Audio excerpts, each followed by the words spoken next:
Right, now we're on lesson number 12. We're still talking about Israel, but today we'll particularly talk about the offering of Isaac. So yung tanong natin is still the same nung last time. What is the role and importance of Israel to God's plan for mankind? Okay, because I want us to understand that if you would read the Bible, and I would encourage you to read the Bible, a pastor encouraged me years ago when I was younger, I think 17 years old, na sabi niya, kung basahin mo yung Bible, basahin mo rin like you would do any other book, which is from cover to cover. Basahin mo lahat so that you can familiarize yourself with the Bible. Hindi lang yung book na gusto mo, hindi lang yung book na maintindihan mo. Well, that could be true, that could be nice na siguro you would just start with the easier books, but if you can, and I would challenge you with your level of comprehension, siguro hindi naman mahirap sa atin to read it from cover to cover. Now, for you to understand, hindi naman strictly chronological yung arrangement ng books ng Bible natin ngayon. But at least you will have an idea of what God is trying to say sa mga na-record niya ng mga katotohanan at saka kwento that He wants us to know. All right? And if you read the Bible from cover to cover, you will realize that, sabi ko to last time, I think two-thirds of the whole volume, or the two-thirds of the whole Bible, uh, will speak about Israel. Okay? That's why it's important for us to know about Israel. What is their role? What is their importance? Bakit Israel? We will see the good things about Israel. We will see more of bad things about Israel. And yet, bakit pinili ng Panginoon yung Israel? Ano yung role nila at importance nila sa plano ng Panginoon for all of humanity? And that's why we need to start from the beginning. Where did they start as a people and a nation? And why do they have an important part in God's plan for mankind? That's why last time it's but natural na we will begin with Abraham. He is the father of the Jewish nation. Uh, Nagsimula sa kanya. And God planned to send his spiritual blessing to the entire world through Abraham's son, Isaac. Okay, while he had at least two children. Meron ba siyang isa, may iba pa siyang anak sa ibang babae. But practically, he has the firstborn, si Ishmael, then Isaac through Sarah. Pero sabi ng Panginoon, the blessing that I will send to the entire world will be through your son, Isaac. However, God tested the faith of Abraham by asking him to sacrifice Isaac. So this lesson we will look at ano yung command ng Panginoon, why this weird of a command, why a strange a command, and we will see how Abraham obeyed and what will be the outcome of it. So let's start with Genesis 21 to 22, verse 1 and 2. Nati.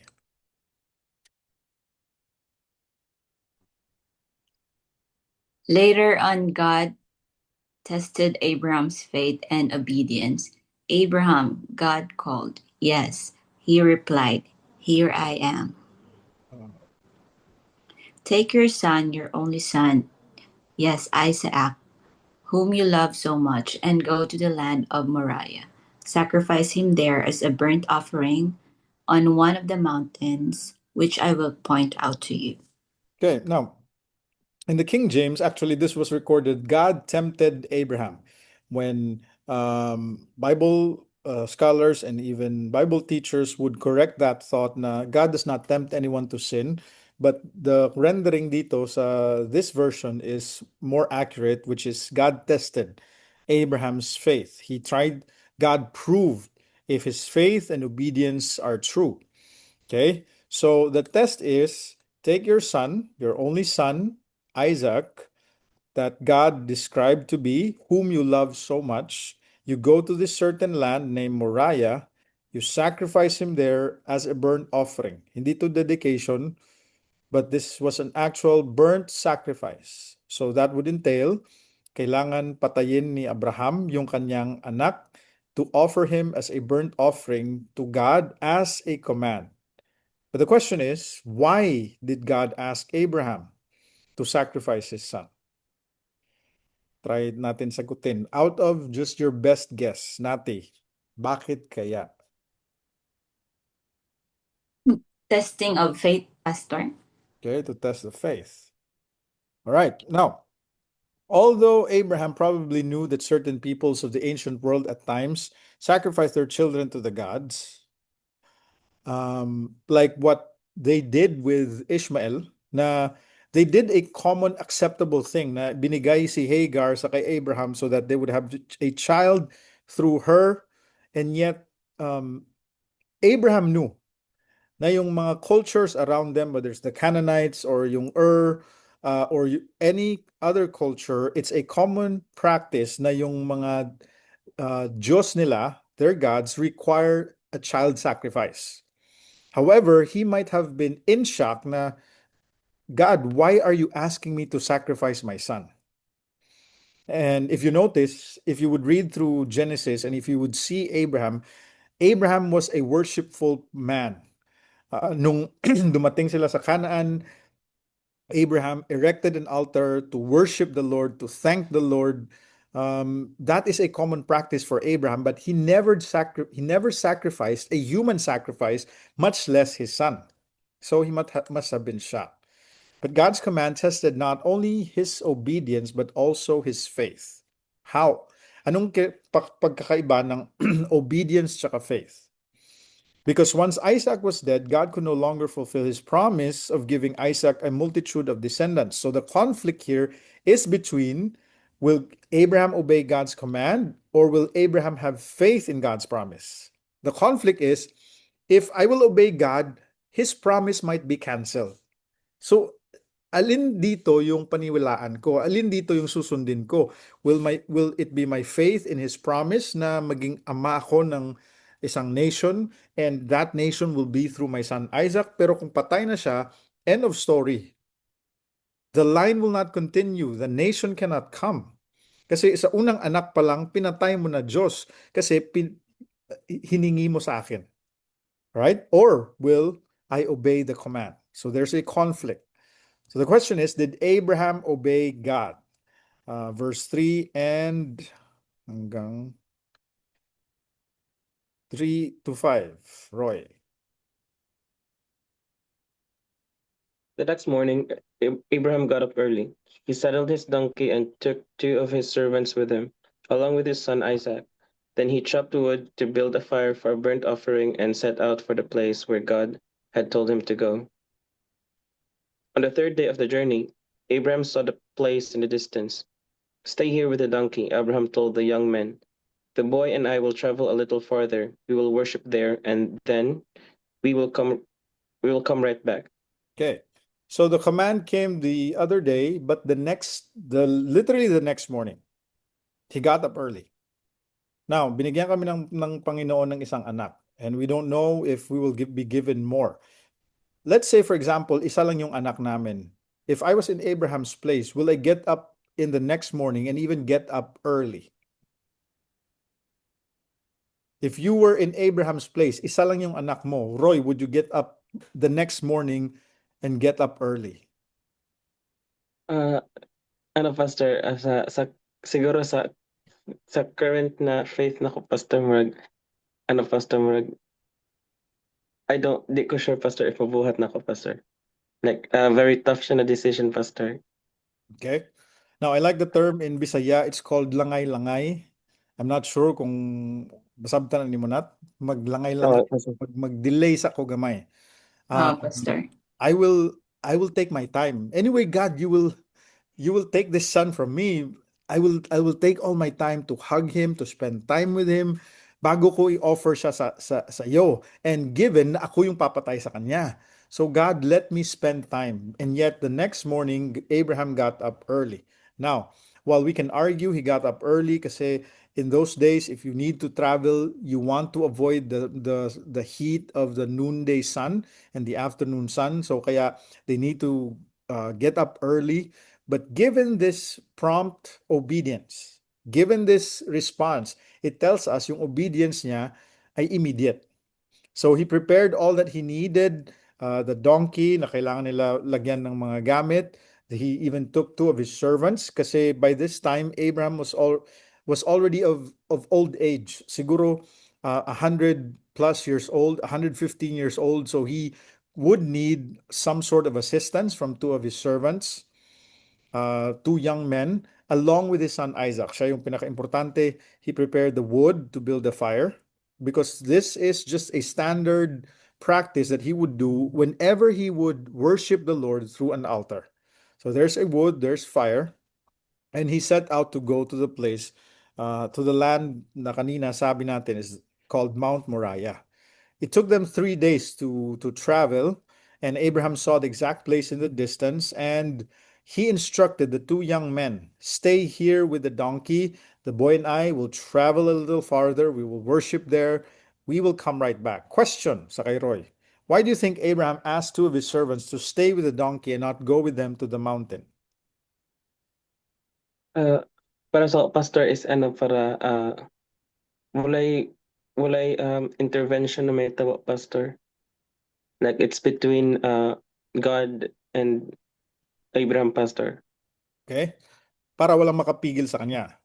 And Yes, given pastor. that it's two young men against one old man.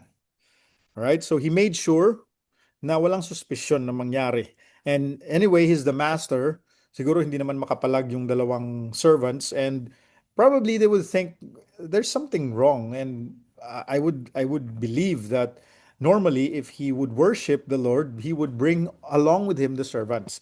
But now he instructed them clearly, stay here. We will come right back. So on the way, Nati, verse 6 to 8. Abraham placed the wood for the burnt offering on Isaac's shoulders, while he himself carried the knife and the fire, as the two of them went together.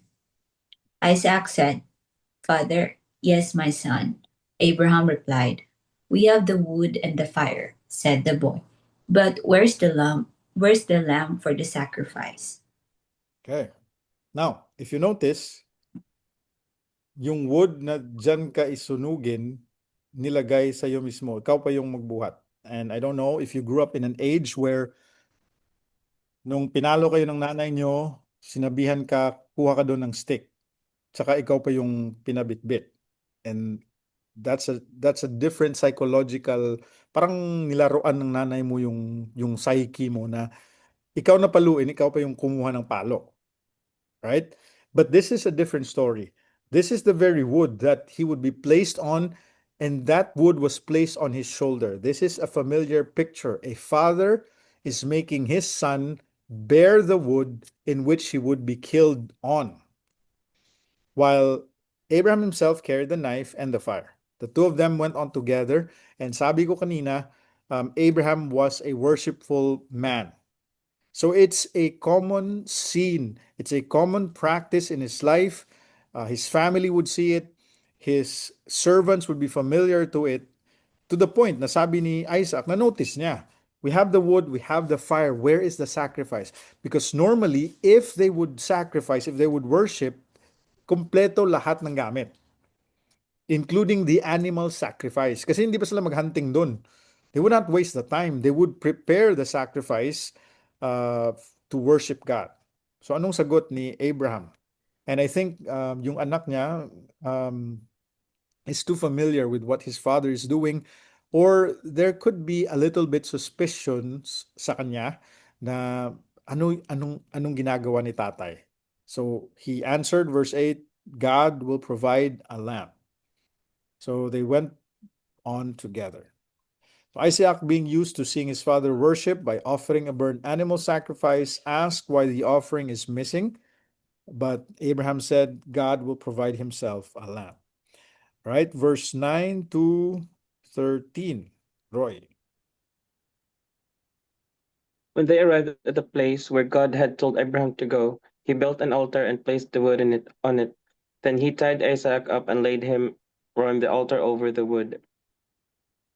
And Abraham took the knife and lifted it up to kill his son as a sacrifice to the Lord. Okay, now I think this is the climax of the story. When everything was prepared, he actually tied up Isaac and he laid Isaac on the altar over the wood. Then he took the knife and lifted up the knife, ready to kill his son as a sacrifice to the Lord. But, verse 11, At that moment, the angel of the Lord shouted to him from heaven, Abraham, Abraham. Yes, he answered, I'm listening. Uh, ah, lay down the knife, the angel said. Do not hurt the boy in any way, for now I know that you are truly, truly fear God. You have not withheld even your beloved son from me. okay. So this is the instruction. God waited until the last moment at sinabihan siya ng Panginoon to lay down the knife, not to hurt the boy, for now God knows that he truly fears God. Right? So he looked up and he saw a ram, which is a male sheep, being caught by its horns in a bush. So he took that ram and sacrificed it as a burnt offering on the altar in the place of his son. That's why he called this place, the Lord will provide. Or in the Hebrew, it's called Jehovah, which is the Lord, Jireh, which is will provide, or the Lord has provided.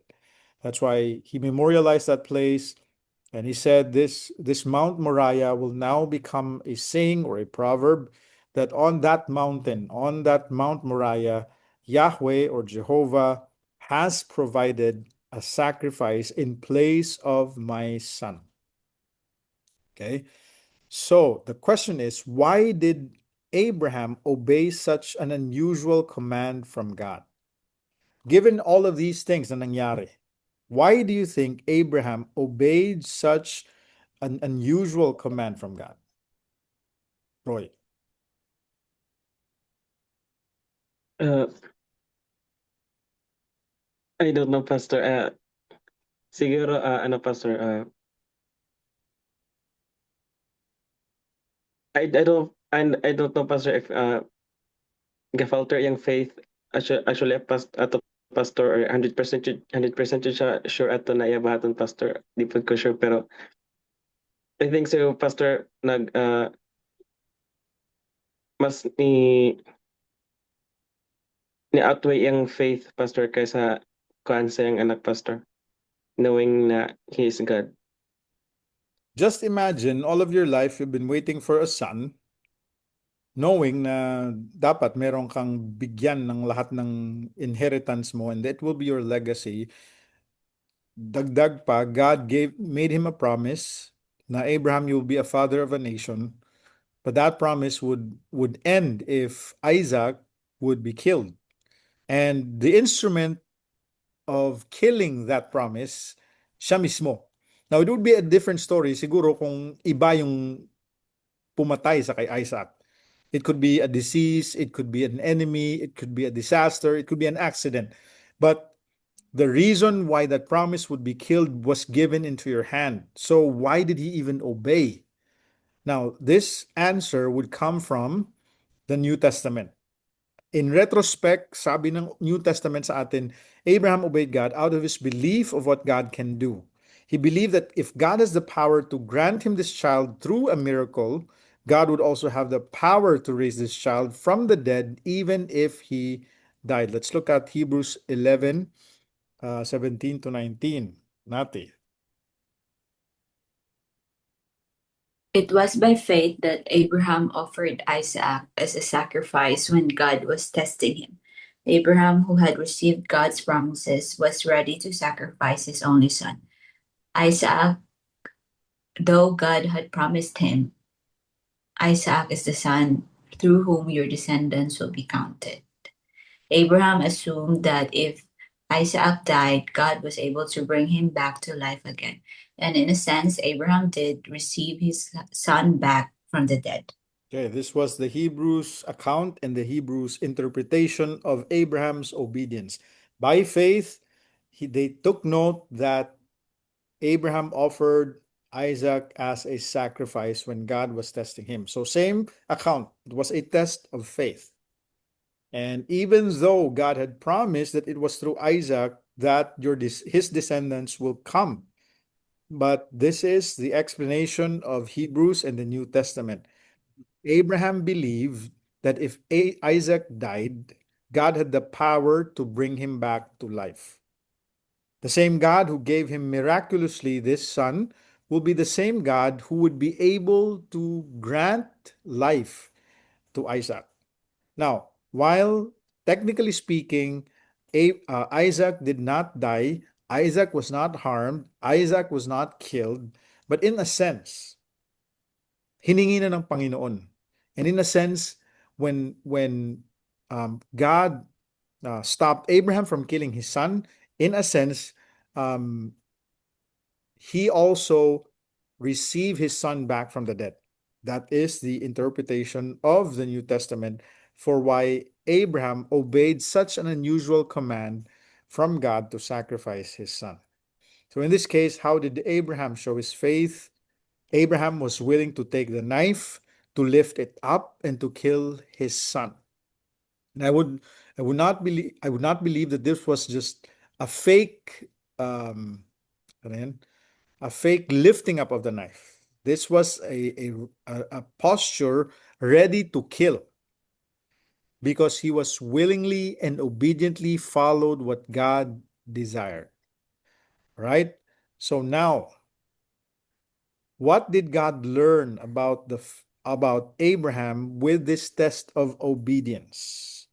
I want you to compare two accounts from the beginning of the story and the end of the story. I want you to read them closely and see the difference. You mark the difference. I will not let you read it out loud. I'll just give you time to compare verse 2 and verse 16 to 17. Mark the difference. Ano yung natutunan ng Panginoon about Abraham through this test? Let's start with verse 2. I'll give you a minute to look at the verse.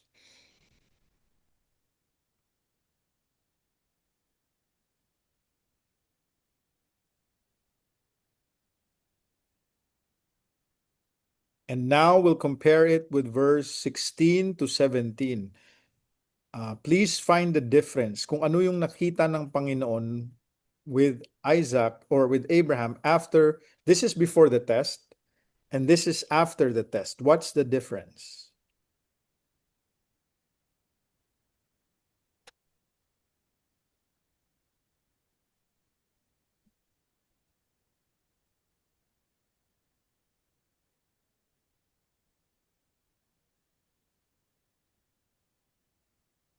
Can you see the difference?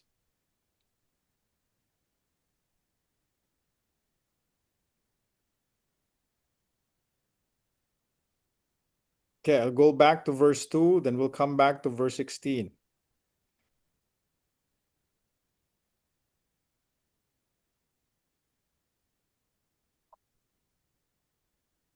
Then verse 16. What's the difference?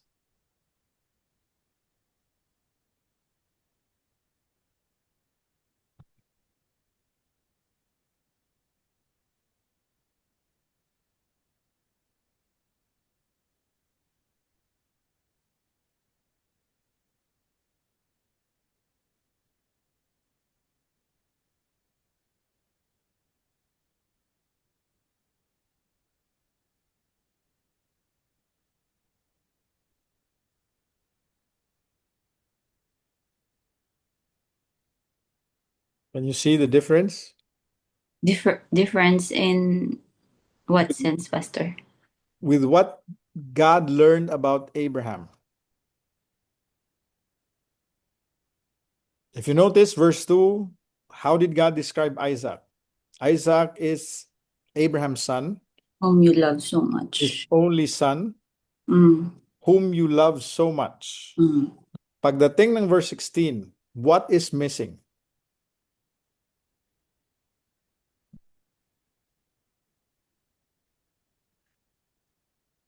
This is after the test. Is it the same description as verse 2? Only son. Okay. Verse 2, only son. Verse 16, only son. Verse 2, whom you love so much. Verse 16, where is it? It means Abraham loved God more than his son. Okay. So God now knows who Abraham loved the more. Mm. That's why sabi ng Panginoon kanina, now I realize you fear me more. Mm. Yes, I gave you this son. You waited for so long. It was a miracle that I gave you this son. His name is Isaac. He brings you laughter. He brings you joy. But now I take him away from you. Mm. And I want you to kill him for me, to prove your obedience, to prove that you have faith in my promise. And you have passed the test. Now I realize you feared me and you loved me more. Because yes, you have a son, and this son is your only son. And this son is the son I've chosen to give you the promise. It would be a different story kung sinabi ng Panginoon kay Abraham, i-sacrifice mo si Ishmael or i-sacrifice mo yung ibang mong anak. No, God required of him the very son by whom the promise will come. For God to see and to prove if Abraham's obedience is true and if Abraham's faith is true. Kaya tinawag siya the father of faith kasi he passed the test. And God realized Abraham loved him more than he loves his only beloved son. Right? So, this is God's promise. Um, Ma'am Giselle, can you please read?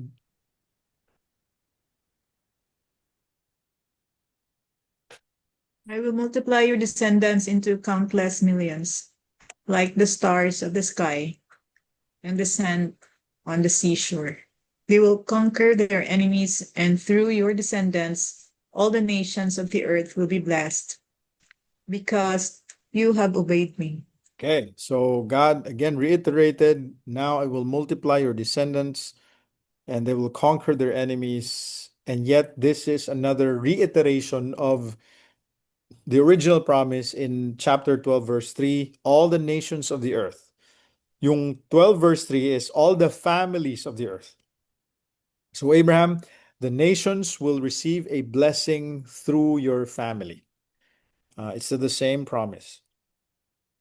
So now later on, Isaac would have a special son named Jacob, which actually means deceiver, whom God will have to rename. At ito yung sinabi ni Roy last week nung tinanong siya, what do you know about Israel? Sabi niya, I think the renaming was from a different guy, but actually it was Jacob. And if you would name your son Jacob, if you would name your son, please think twice of naming him Jacob. Kasi it's not actually a good meaning. Okay. It's an English name, it's a familiar name, but you have to think twice. So dahil nandiyan lang sa Bible doesn't necessarily mean that that name would have a good meaning. All right? So the original name ni Jacob was deceiver kasi he had a twin, si Esau. Okay? And siguro kung if we can translate this in Tagalog, Jacob would be manglamang. Okay? Because from the beginning, nung lumabas silang dalawa, Jacob held on to his brother's feet. Parang ayaw niyang palabasin yung kuya niya. Okay? So that is what happened in all their life. They would fight over and they would have sibling rivalry, manglamang, or sa Ilonggo pa, bintahoso.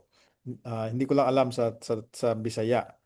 But he would take advantage and he would even deceive to get ahead. That's why God has to rename him Israel, which means the Prince of God. And what Israel means. All right?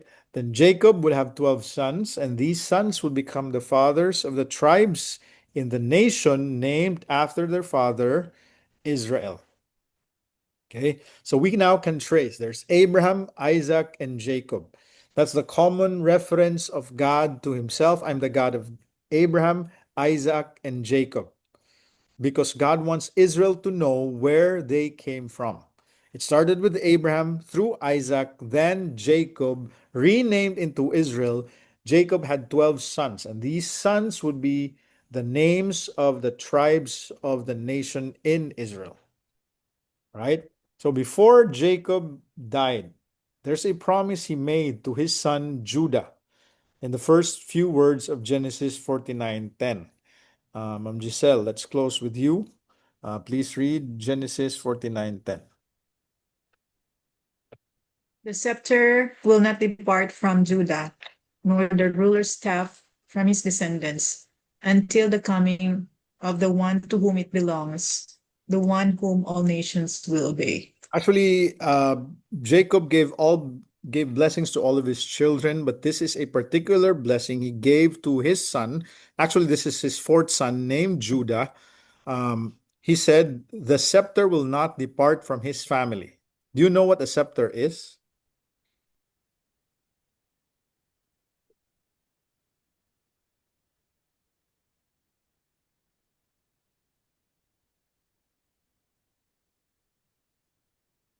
Natalie, do you know what a scepter is?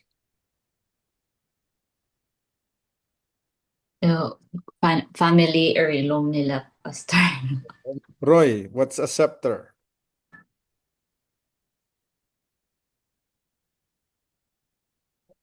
Naka-off yung mic.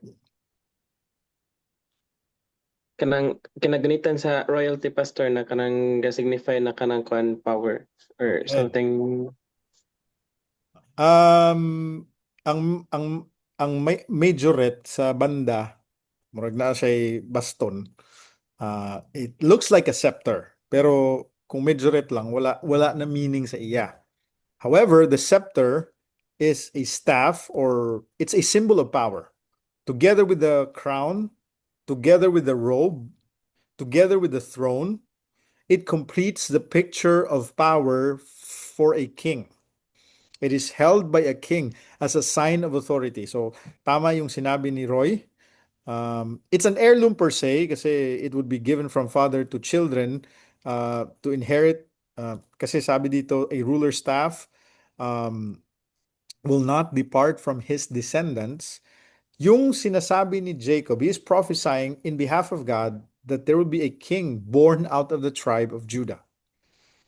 And yung prophecy is, it will not depart from the family of Judah or from his descendants. Meaning, there is a coming king where his authority and kingship will last forever, and that king will not only come from Israel through Abraham, but it will particularly come through the tribe of Judah. So God is zeroing in, and he wants us to see that from Abraham, Isaac, Jacob, there will come a king from the family of Judah. So now, first lesson, God calls people, which he started with Israel, calling them to be a special nation.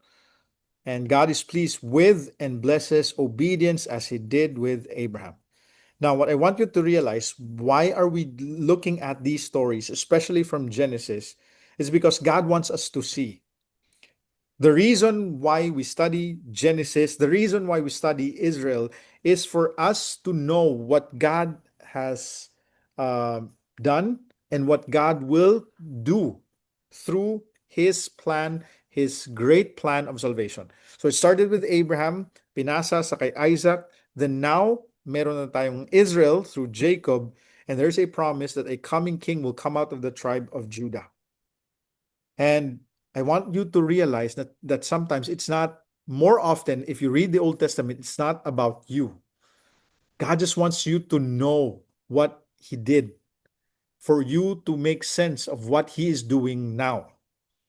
All right? So his calling started with Abraham, now Isaac, now Jacob, which is Israel.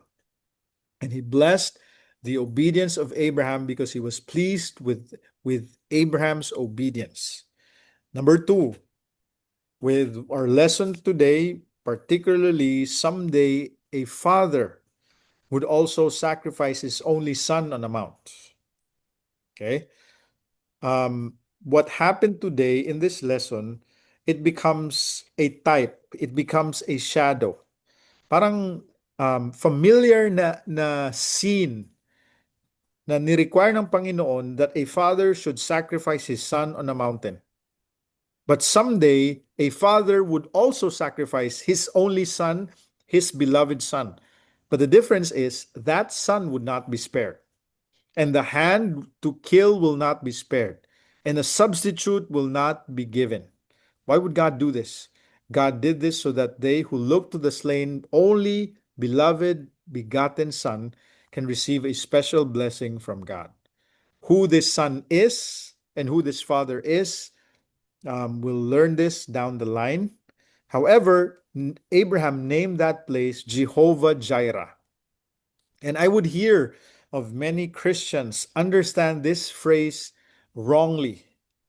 I want you to realize that Jehovah Jireh does not indiscriminately mean God provides for whatever we need. Yung canteen ng seminary namin sa Iloilo, it's called Jireh Canteen. Kasi yung feeling nila, kung gutom ka, you would go to that canteen and your food will be provided. I would hear of Christians in the hospital, and when they came out and their bills are paid for, they would praise God. Thank you, Lord Jehovah Jireh, you provided for what we need. Now, I want you to realize that this phrase, Jehovah Jireh, means that God provided the necessary substitute sacrifice for sins when he would not spare his own son. Specific. Now, it does not mean that God will not provide. He will provide for you, but not in this name, not in this context, not in this story. There is a greater provision. There is a greater theme at play, that one day a father would sacrifice his only son, and he would not spare his hand to kill, and a substitute will not be given because his only son would be the substitute.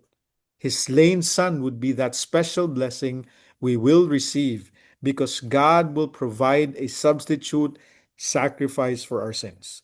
So whenever you hear Jehovah Jireh, I want you to think beyond your physical needs, your financial needs, your everyday needs. Think of the greatest need that God provided for you. He provided you His only Son. He provided you a substitute sacrifice for your sin when He did not spare the hand to kill His only Son in our place.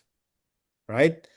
However, what's also commendable is Isaac the son also willingly obeyed God and his own father by not resisting when he was laid on the altar to be sacrificed. Now I know that most, if not all of you, are familiar or could have heard this story. Si Ma'am Giselle probably grew up in Sunday school, or Natalie grew up hearing a story. Can you take a guess about at what age Isaac was when he was sacrificed on the altar? Feeling nyo, ano yung edad ni Isaac nung nangyari tong event na to? Just take a guess. Close to adulthood, Pastor. Adulthood, why?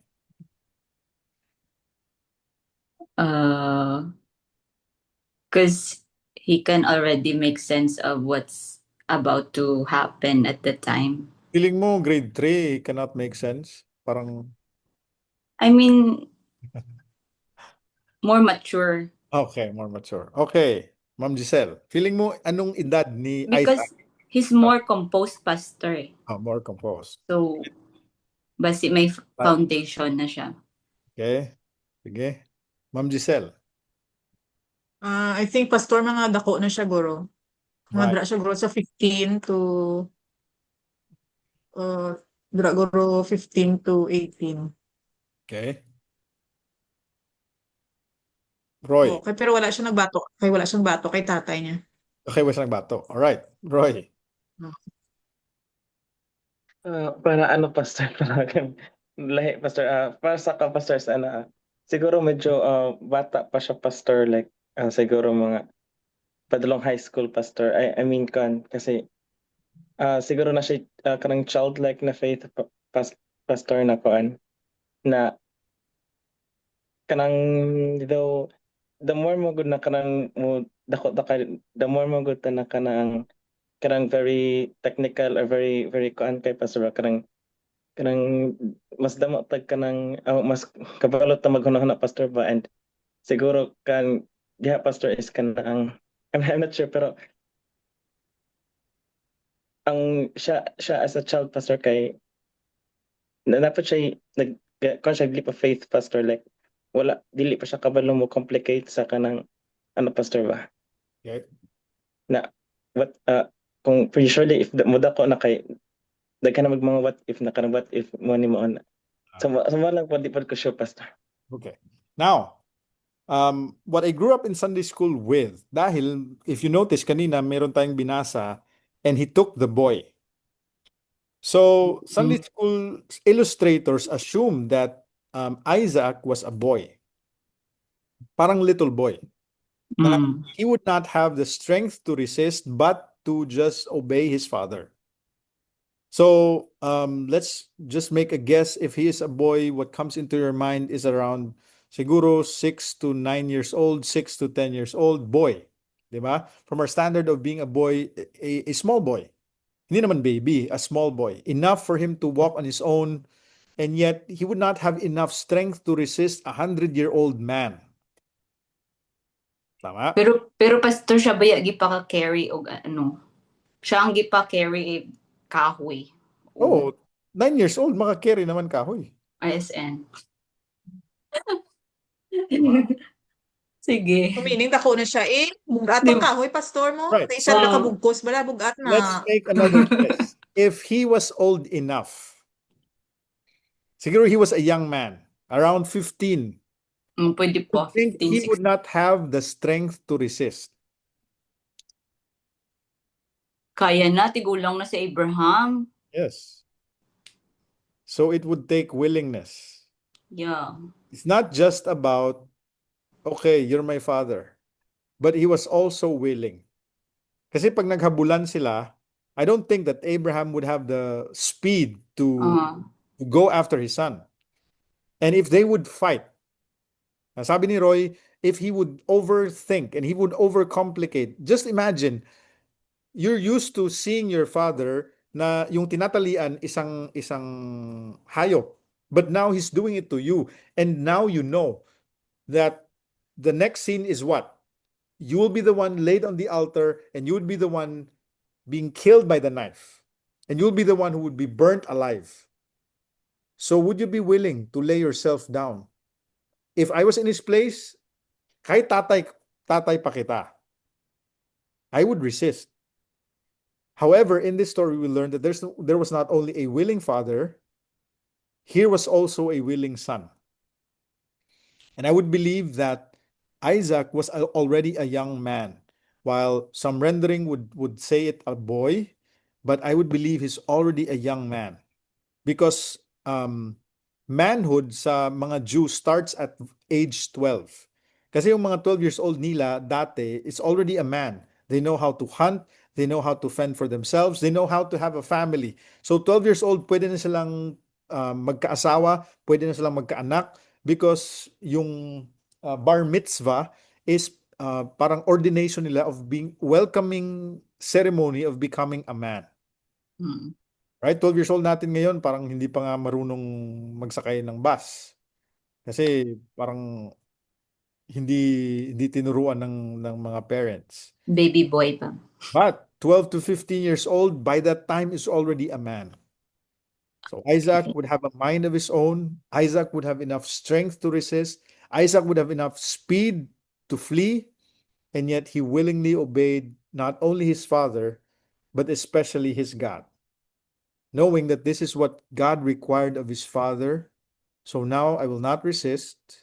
I will willingly be tied up, and I will lay myself on the altar, and kill me if you must, because this is what God required of you. And siguro yung feeling ng tatay, ano kayang feeling siguro, no? Pag lift niya ng knife, he was about to kill his son. I could just imagine that tears was in his eyes, and yet he has to be courageous enough to pull that knife down onto his son. However, I want you to see this. One day, a more willing son will also lay down his life. He will be the only begotten son. He will be the beloved son of God, so that in his willingness to lay down his life, all who look to him will receive that special blessing from God. Right? So, this is our lesson on Abraham until Israel. And next time, we'll pick up on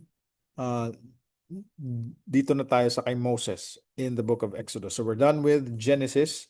It's just an overview of we just pick out the important stories or important key figures in Genesis just to move the story along for you to have a big picture of the Bible. Which is to tell you na yung mga little small details ng Genesis, kagaya ng Joseph, kagaya ng lahat, it serves the big picture, the big plan of God, kung ano yung promisa niya or anong promise niya from Abraham. I will make you a great nation, and through your family, all the families of the earth will be blessed. Right? God needs to move his story forward, because that's the reason why he wrote us the Bible. Not the individual stories per se, but the meta-narrative, the big story of the Bible, which is the blessing of God to all nations, the blessing of God to all our families. Kaya pinili niyang Israel, he put them on that land because from that land, from that family, from that nation will come a special blessing. All right? Any questions before we will close tonight? Ako, Pastor. Pastor, for argument's sake lang, if kunyari may like atheist na gamito ni siya na story or particular context against God. Kaya, di ba, like kung sa moral ano lang ba? Moral law, it's wrong to, what God is asking is somewhat too extreme for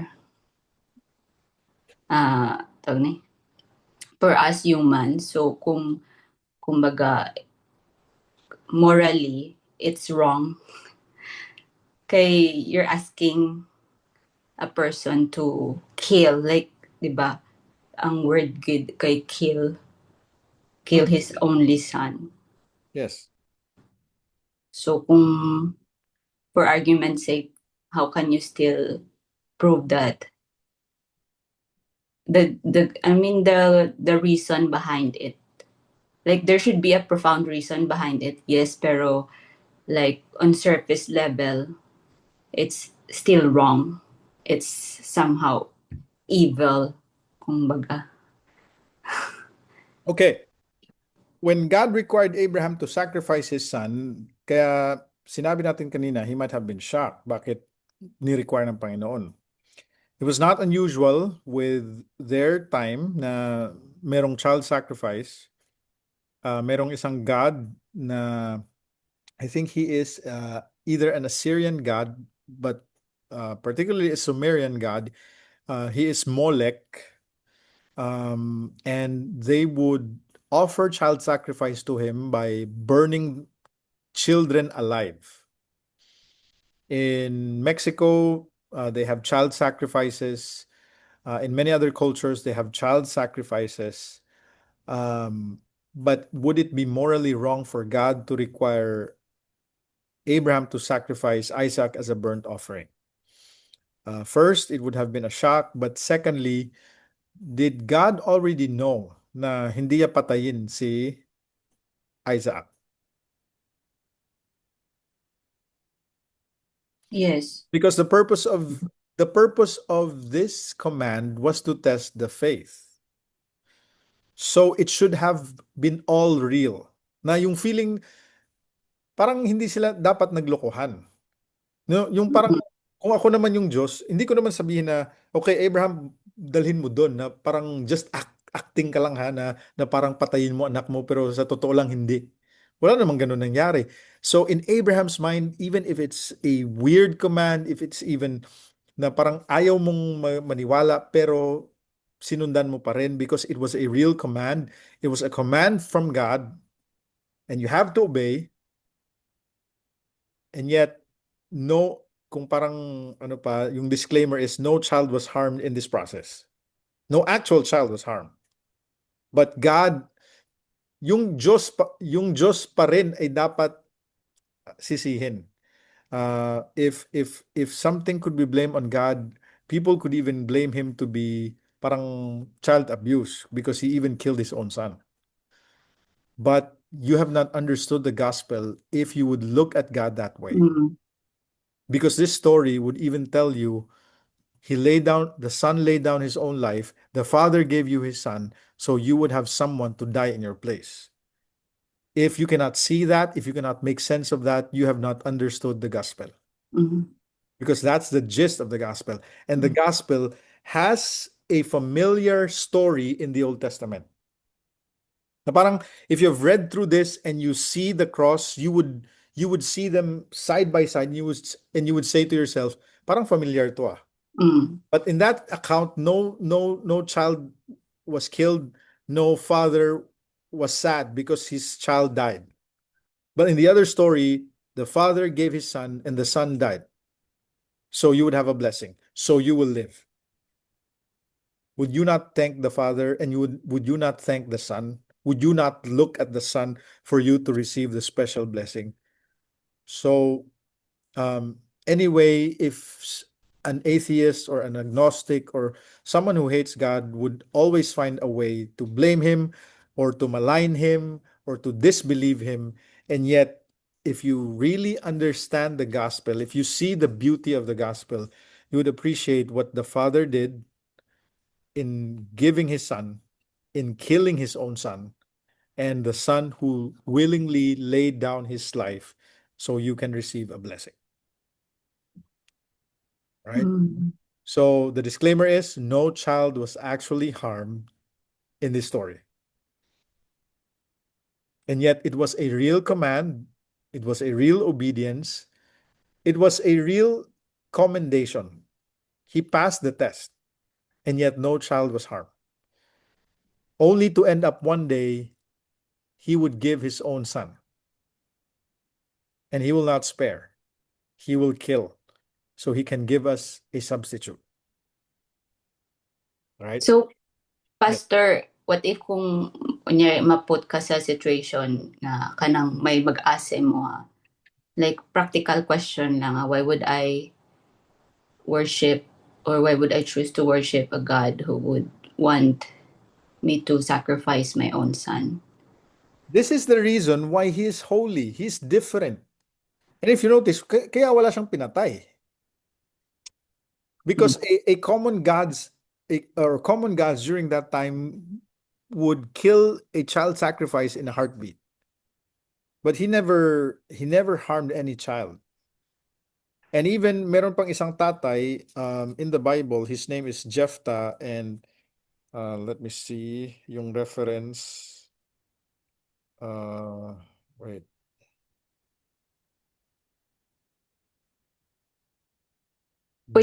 Pwede ko siya ma-answer, Pastor, nga kay karon, Pastor, I have the understanding ng ano siya daw, foreshadowing sa life ni Christ. Yeah. Pero dati, wala ko mo sa understanding. Later on na lang. Well, pero pwede mo siya, daw amo nang i-ano ko ba? Dara ko siya i-direct if ever. Yes. And actually, you can turn that conversation into a gospel conversation. Okay. Parang walang lugi sa Panginoon.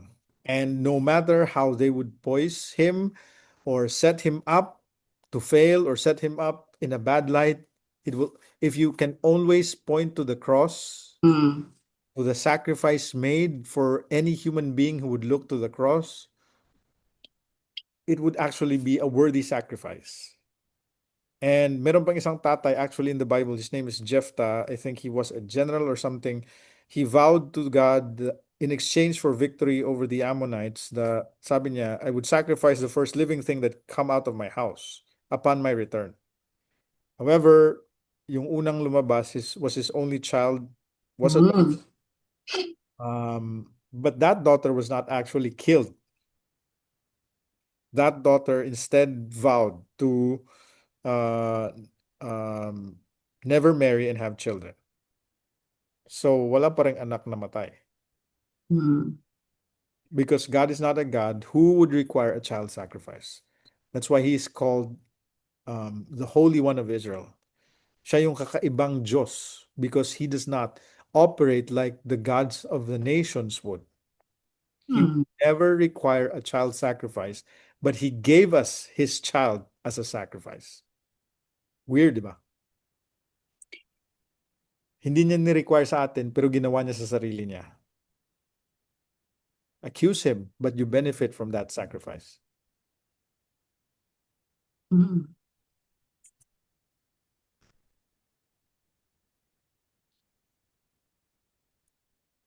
Okay, Pastor, thanks. Any other questions? Pastor, may question, Pastor. Hmm. Pastor, is it wrong ba, Pastor, na actually, kuan lang siya, Pastor, kanang ginapander na naka, Pastor ba? Pastor, did Isaac knew na he was tested, Pastor? Yung text ay nagsabi, God tested Abraham. God did not test Isaac. But Abraham, sorry, Pastor. Did Abraham, Pastor, knew na he was tested, his faith was tested by God, Pastor? the way the text was said, diretso na sa command. Si Moses lang yung nagsabi sa atin na reader that it was a test. So kung ikaw si Abraham, God just commanded. Kagaya ng command last time. Leave your country, leave your father's house, leave your relatives and go to the land. Yun lang. And I will bless you. You will have children as the sand of the sea and as stars in the sky. Yun lang. So I would believe na yung dating sa kay Abraham, Abraham, take your son. And ikaw na yung mag-process kung testo or hindi. Is this a test or is this a command? I would believe na sa perception ni Abraham, it was a command. A weird command that requires his obedience and faith. And yet, he came out promptly obeying. Di na siya naglangay-langay. Wala na siya nagpadugay. He obeyed right away. And I would not have that resolve like he had.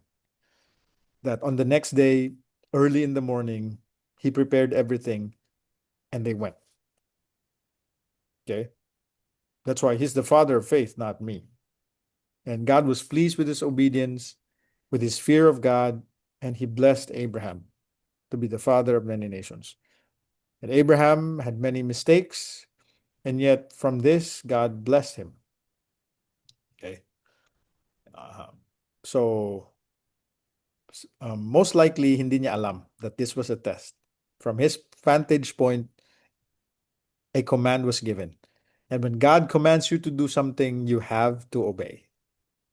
There's not an option, there's not a delay. Okay. Good question. Yes, Pastor. Actually, Pastor, if ako siya if I will ask myself, Pastor, na siguro if nakabalo ko na test to siya, Pastor, siguro maepektaran jud ako ang intention sa ako ang pag-abide, Pastor. Like, ginatest ako, so or something, Pastor, ba? Is based lang sa ako lang understanding ba? Yes, kaya kung naanan kag test, if you're used to the test, you can tell yourself, pwede naman siguro pass or fail. Na parang high school student ba na kahit anong gagawin ko, papasa ako dito. I could not fail this. So the impression to Abraham was, take your son. This is not a test. This is a command. But in retrospect, sabi ni Moses sa atin, God tested Abraham and Abraham passed the test. Kagaya ni Job, God tested Job. God proved Job's faith. But all along, Job never knew that there was a test going on. And in the sovereignty of God, in his power, in his authority, he does not owe us any explanation. He doesn't have to explain himself because he is God. Pastor. So when he calls you to obey, when he calls you to go, do not think of it as a test. If God requires you to do something, do it. Right?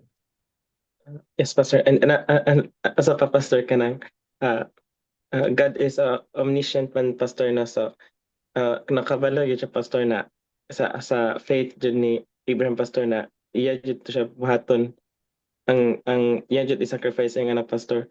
So is it ang purpose, Pastor, is para i-test yung faith ni Pastor, ni Abraham. So is it also mong gi-allow niya, Pastor, na mahitabo to, Pastor, is for the sake po na as a foreshadowing po, Pastor? When it comes to omniscience, technically God knows the end from the beginning. Wala pa nangyari, alam niya na lahat. However, it doesn't make events less real. It doesn't lessen the weight of obedience. So kahit alam ng Panginoon anong mangyari, still he wanted Abraham to obey, and he was pleased with that obedience. And kung i-reverse natin, if Abraham had not obeyed, God would not have been pleased as well. Would you agree? So every decision still is real, even though God knows everything, and even though God is in control of everything. Right? So in retrospect, you can think, does God know it? Did God allow it in his sovereignty? Probably yes. But it doesn't lessen the weight of every command, or it doesn't lessen the weight of every decision and obedience complied. Okay? So decisions are still real. Obedience are still valid and commended and blessed by God. Okay? Free will, Pastor. Yes. But we will talk about that on Sunday. Kaya you come to church so we can, because Sunday, Romans 9 is about sovereignty and probably the will of man. So we'll talk more about that sa Romans 9. Ibang lesson naman. All right. Any other questions?